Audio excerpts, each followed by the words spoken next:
पढ़ेंगे 9th biology का unit number 1 का last topic which is cellular organisation. क्या?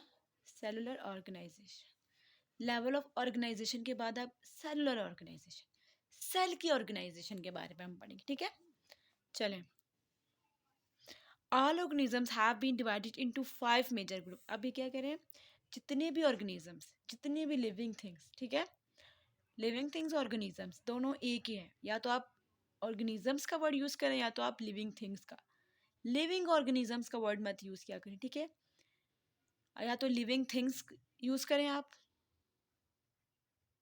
ठीक है, लिविंग थिंग्स जानदार, या फिर ऑर्गेनिजम्स। ठीक है, ये जो बच्चे बहुत कॉमन मिस्टेक्स करते हैं और ये बहुत ही ऐसे इतनी अजीब सी गलती है कि लिविंग ऑर्गेनिजम्स होते ही लिविंग है। सो ये एक छोटा सा पॉइंट था, मैंने सोचा आपको क्लियर करवा दूं। देन अब हम अपने टॉपिक की तरफ आते हैं, सेलुलर ऑर्गेनाइजेशन। अब जितने भी ऑर्गेनिजम्स हैं या लिविंग थिंग्स हैं उनको हमने किस में डिवाइड किया हुआ है? 5 मेजर ग्रुप्स में। किस में? 5 मेजर ग्रुप्स में। हम उन्हें 5 मेजर ग्रुप्स में डिवाइड करते हैं। सो अब पहला हमारे पास क्या है? प्रोकैरियोट्स। पहला क्या है हमारे पास? प्रो। अब प्रोकैरियोट्स क्या होते हैं ये मैं आपको आगे बताऊंगी, पहले हम टाइप्स पढ़ लें। फिर आते हैं प्रोटिस्ट। क्या होते हैं? Prokaryotes, protist. फिर आते हैं हमारे पास फंजाई, प्रोकैरियोट्स 1, प्रोटिस्ट, फंजाई, और देन एनिमल्स। उसके बाद आ जाते हैं हमारे पास प्लांट्स। प्लांट्स और एनिमल्स से तो आप लोग फेमिलियर है, फंजाई भी आपको पता। प्रोकैरियोट्स और प्रोटिस्ट एंड प्रोकैरियोट्स के ये बेटा यूनिसेलुलर ऑर्गेनिज्म। हमारे पास क्या है? यूनिसेलुलर ऑर्गेनिजम्स होते हैं, एक जिनकी लाइफ साइकिल, जिनका लाइफ स्पैन सिर्फ एक सेल पे, जिनकी लाइफ सिर्फ एक वन सेल पे डिपेंड करती है। जैसे बैक्टीरिया, ये बैक्टीरिया का सेल है और यही इसकी बॉडी है, ठीक है। तो इसके अंदर इसका प्रोटोप्लाज्म भी है, जेनेटिक मटेरियल भी है, राइबोसोम्स कुछ है। तो यही इस बैक्टीरिया, यही इसकी बॉडी है और यही इसका सेल है। सो ये इन तरह के ऑर्गेनिज्म को क्या कहते हैं?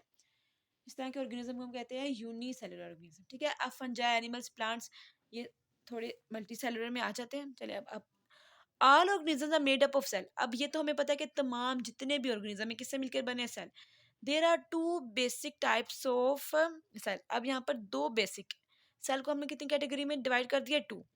The organism in first group are made up of prokaryotic cell and the organisms in other group having eukaryotes। Prokaryotic कौन सेल? अब सबसे पहले तो आपको टर्म क्लियर होना चाहिए ना कि पहले मैंने कहा कि हमने सेल को किस पे डिवाइड किया? 2 मेन टाइप। पहली क्या होगी? प्रोकैरियोट। पहली क्या होगी? प्रोकैरियोट। और दूसरी क्या होगी? Eukaryote. Okay. Pro pro means पहले, प्रो मीन्स पहले, और क्रियोट मतलब होता है न्यूक्लियस। ऐसे सेल जिनके अंदर ट्रू न्यूक्लियस या न्यूक्लियस ना हो, ट्रू न्यूक्लियस ना हो, ऐसे हम उनको कहते हैं हम प्रोकैरियोट्स।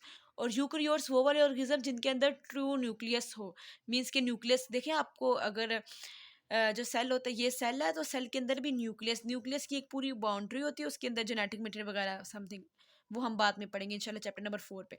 तो जब ये क्या हो जाता है, इसके सेल के अंदर ट्रू न्यूक्लियस विजिबल है, इस तरह के सेल को कहते हैं यूकैरियोट। अब प्रो और यूकैरियोट की हमारे आपको टर्म क्लियर हुई, ठीक है। Cell organise in 3 ways. अब सेल ऑर्गेनाइज क्या करता है? अपने 3 तरीकों से, to make the bodies of organism. अब देखिए हमने सेल के पढ़ा ना कि टिश्यू मिलके, सेल मिलके टिश्यू, और टिश्यू बेसिकली बॉडी कौन बना रहा है? सेल बना रहा है। तो सेल किस तरह ऑर्गेनाइज करता है? 3 वेज में। आगे हम पढ़ते हैं। सेल्स में यूनिसेलुलर, या तो एक ही सेल के ऊपर ऑर्गेनिज्म की बॉडी बन जाएगी, या कॉलोनीज बन जाएंगी। कॉलोनीज का तो आप लोगों को पता होगा ना, हम आगे से एक्सप्लेन भी करेंगे, ठीक है। एंड मल्टी सेलुलर ऑर्गेनाइजेशन, या फिर डिफरेंट सेल आपस में, वो सेल आपस में डिवाइड करो और बॉडी पार्ट्स वगैरह, जैसे कि human body, animal body, fungi, या इस तरह। अब 3 मेन ऑर्गेनाइजेशंस कौन सी हैं जो सेल करता है? या तो यूनिसेलुलर, या तो कॉलोनियल, या multicellular organisation.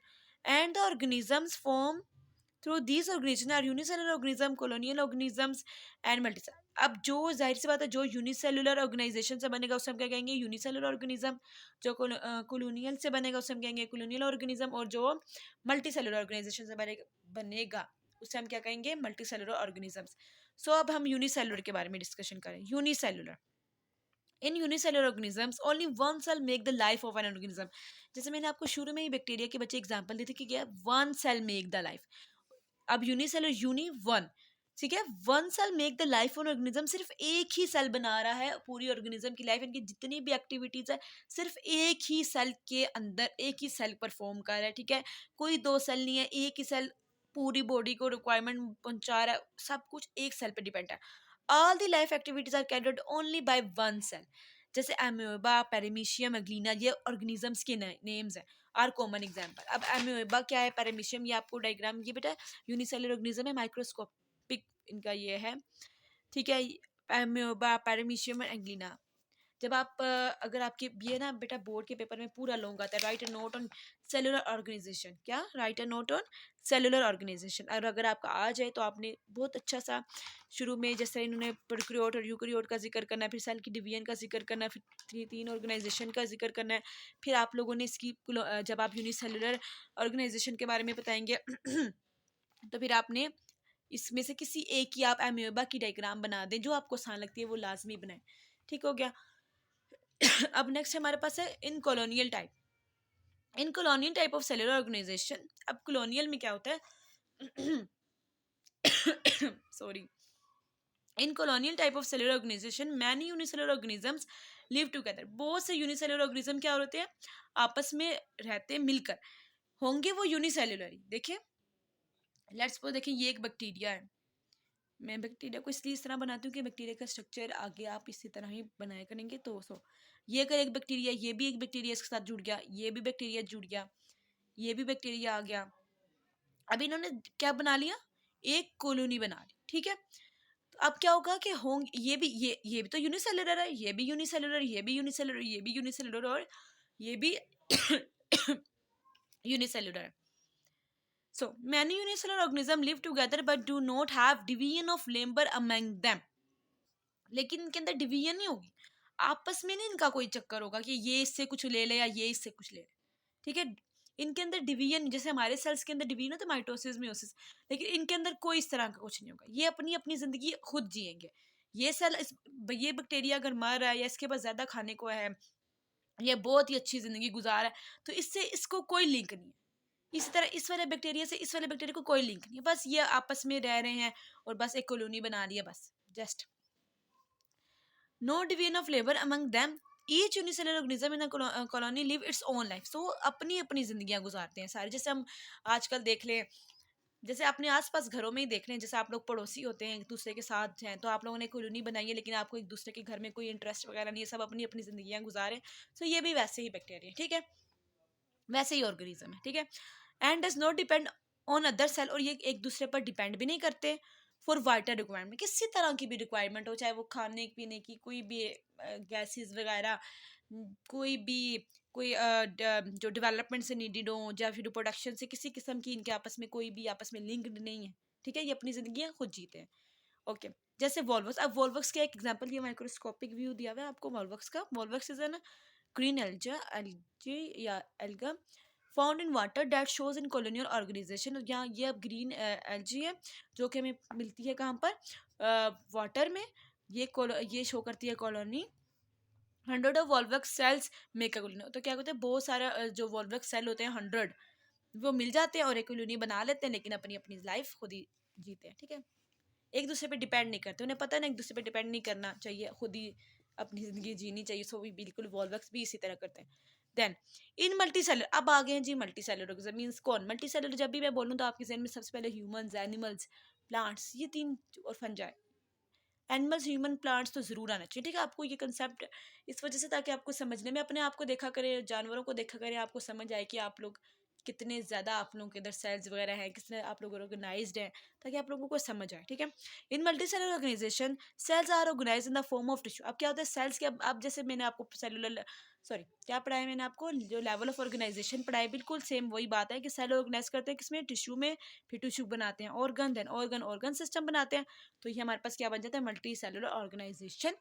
Frog and mustard are the familiar example. अब फ्रॉग एंड मस्टर्ड इसकी एग्जाम्पल दी हुई है इन्होंने जो आपकी टेक्स्ट बुक में है। अब मस्टर्ड प्लांट का होता है सरसों का जो पौधा होता है, उसकी एग्जाम्पल दिया, ठीक है। इसका साइंटिफिक नेम क्या है, Brassica campestris, is sown in winter. अब इसको क्या कहते हैं, विंटर में उगाया जाता है और produce seeds on the end of the winter, जो कि सीड प्रोड्यूस कर लेते हैं विंटर के आखिर में। The plant body is use as a vegetable. जो प्लांट की बॉडी होती है, जो सरसों का साग आप लोग खाते हैं, उसको एज अ वेजिटेबल हम सब्जी के तौर पे यूज़ करते हैं। And the seeds are use for the extracting of oil. और उसके सीड से, जैसे सरसों का तेल भी आप लोग यूज़ करते हैं और हम सब भी, तो उससे ऑयल किधर से मिलता है, उसके बीज से। The organs of the body can be divided into two groups on the basis of their function. अब ये वाली बात इंपॉर्टेंट है क्या, अब इसके जो ऑर्गन्स हैं उसको हम दो पार्ट्स में डिवाइड करते हैं, कितने, दो पार्ट्स में डिवाइड करते हैं। अब किसकी बिना पर, फंक्शन पे, जैसे कि रूट, स्टेम एंड ब्रांचेस। सबसे पहले क्या है, रूट। अब रूट का काम वैसे मेन क्या होता है, आप बचपन से पढ़ते आ रहे हैं, पानी ऑब्जर्व देना, स्टेम होल्ड करना प्लांट को, ठीक है। ब्रांचेस एंड लीव्स, लीव खुराक बनाना, आर वेजिटेटिव ऑर्गेनिम्स। अभी क्या इसके वेजिटेटिव ऑर्गन्स है, ठीक है, which do not take part in cell. अब प्लांट्स की वेजिटेटिव ऑर्गन्स कौन से ऑर्गन्स होते हैं, जो सेक्सुअल रिप्रोडक्शन में या रिप्रोडक्शन सेक्सुअल, ठीक है, कोई भी किसी किस्म का हिस्सा नहीं लेते, तो वो कौन से होते हैं, vegetative organs. Then flowers are reproductive parts of the plant, और जो रिप्रोडक्ट, एक होते हैं वेजिटेटिव और एक होते हैं रिप्रोडक्टिव। तो रिप्रोडक्टिव कौन से होते हैं, जो सेक्सुअल रिप्रोडक्शन में पार्ट लेते हैं, उसे हम कहते हैं रिप्रोडक्टिव पार्ट्स। सो फ्लावर, जो सिर्फ फ्लावर्स हैं वो क्या है, इसके रिप्रोडक्टिव पार्ट्स में आते हैं, because they take part in sexual reproduction, क्योंकि वो सेक्सुअल रिप्रोडक्शन में पार्ट लेते हैं, हिस्सा लेते हैं, और क्या करते हैं, मीन्स सेक्सुअल रिप्रोडक्शन मतलब गमीट्स वगैरह बनाते हैं, पोलन, स्टिग्मा वगैरह ये सब कुछ, and produce fruits and seeds, और क्या बनाते हैं, फ्रूट्स एंड सीड्स। नेक्स्ट हमारे पास एग्जांपल आ रही है जी फ्रॉग की, ठीक है।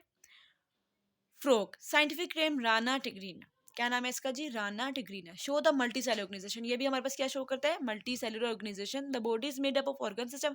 अब सेम इसकी बॉडी भी क्या है, एक उन्होंने प्लांट्स की दे दिया, एक उन्होंने क्या दे दिया, जानवरों में से किसी, ठीक है। Organ system level, each organ system consist of related organ. अब क्या इसकी फ्रॉग की बॉडी किससे बनी है जी, ऑर्गन सिस्टम। और जो आपको पता है फ्रॉग का जो डाइजेस्टिव सिस्टम है वो ह्यूमन डाइजेस्टिव सिस्टम से बहुत ज्यादा लिंक्ड है, ठीक है, मतलब लिंक इन अ केस के बहुत ज्यादा मिलता है आपस में, ठीक है, हम लोगों का, ठीक है। Made up of organ system and each organ system consist of related organs.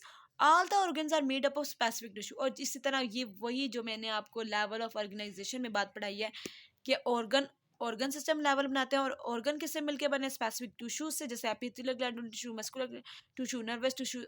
Some organs are organ system of frog have be describe in the practical activity. So अभी ये प्रैक्टिकल एक्टिविटी आपके किसी काम की नहीं है, आपने पेपर के पॉइंट ऑफ व्यू तक यहाँ से लेके आता याद करना है। और बच्चे ये वाला लॉन्ग क्वेश्चन पेपर के लिहाज से, बोर्ड के पेपर के लिहाज से, सेलुलर ऑर्गेनाइजेशन वाला बहुत ही इंपॉर्टेंट है। और ये आजकल पेपर में मैंने देखे हैं पिछले साल के पेपर, तो इसको ज़रा फेवरेट क्वेश्चन के तौर पर जाना जा रहा है। सो आई होप मैंने आपको चैप्टर नंबर 1 क्लियर करवा दिया होगा। ये मेरा आज का लास्ट टॉपिक था। अगर आपको इससे रिलेटेड चैप्टर नंबर 1 से रिलेटेड कोई भी क्वेश्चन है तो बच्चे मुझे कमेंट करके मुझसे पूछें, ताकि मैं आपको दूँ। और अगर मेरी वीडियो पसंद है तो उसे सब्सक्राइब ज़रूर कीजिए, इससे मुझे आपके प्यार का पता चलता है और मुझे भी अप्रिशिएशन मिलती है। सो अल्लाह हाफिज़।